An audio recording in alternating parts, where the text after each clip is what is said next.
Hello, this is Dr. Jiang. In this video, I'm going to show you how to access all the concept maps and cases I used in AMGI. So you set up the free account in Scope. This is what your homepage is going to look like.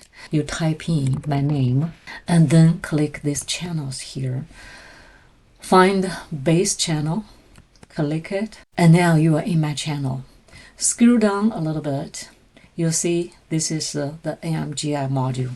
I have concept maps attached to every single case that I use or I created.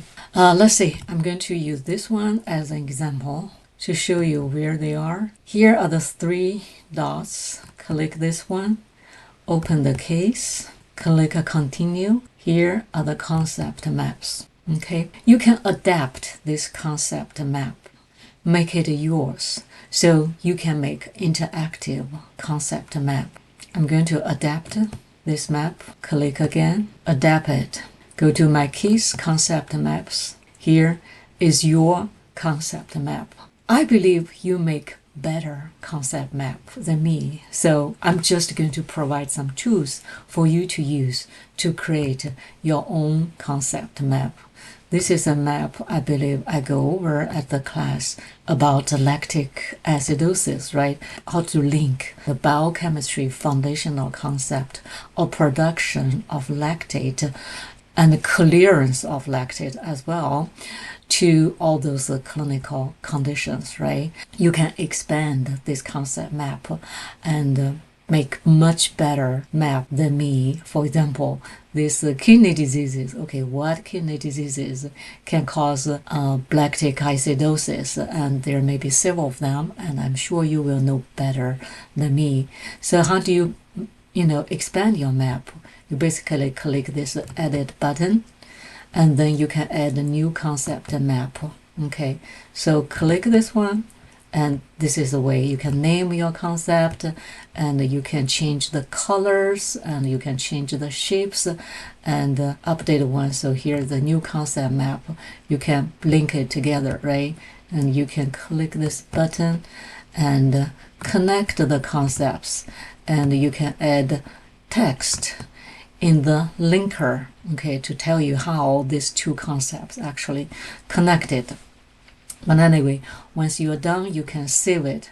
And you can also export your concept map as image or the PDF file. Okay, so you can add it to your other notes. When you make concept maps, I find out it's quite time consuming to type all those words, right? So if I could click and control, for example, I can save part of the concept maps or different concepts and copy them by Control C. Okay, copy the 7 concepts, and then I can paste it with Control V, okay, to another new concept map. So this is how you can convert my concept map into your own concept maps. Okay. And maybe I can show you something else of the case I didn't have time to show you at class.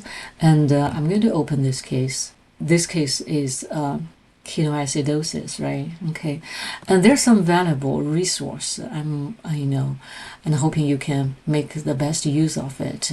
This is all AI generated material. If you are tired of looking at the computer screen, you can simply listen to what's in the text, right? And this is a clinical aspects of ketoacidosis due to diabetes. There's a pathophysiology, clinical presentations, diagnostic evaluations, and the differential diagnosis. For example, I really like this table, and actually my favorite part is this clinical pulse. So basically those basic key points that you'd better remember as a practice physician, right? And there's another part of the resource that I think can be very useful is the foundational science piece. So this is the foundational science that linked to ketoacidosis. Explanation is very clear and clean, and if you find any good resource that you can contribute to the keys. But anyway, if you like this, you can click like, and if you see the problem, you can report the problem. I just think this is something that can be very useful for you, so I like to point it out to you. So that's it, and I hope you have fun learning.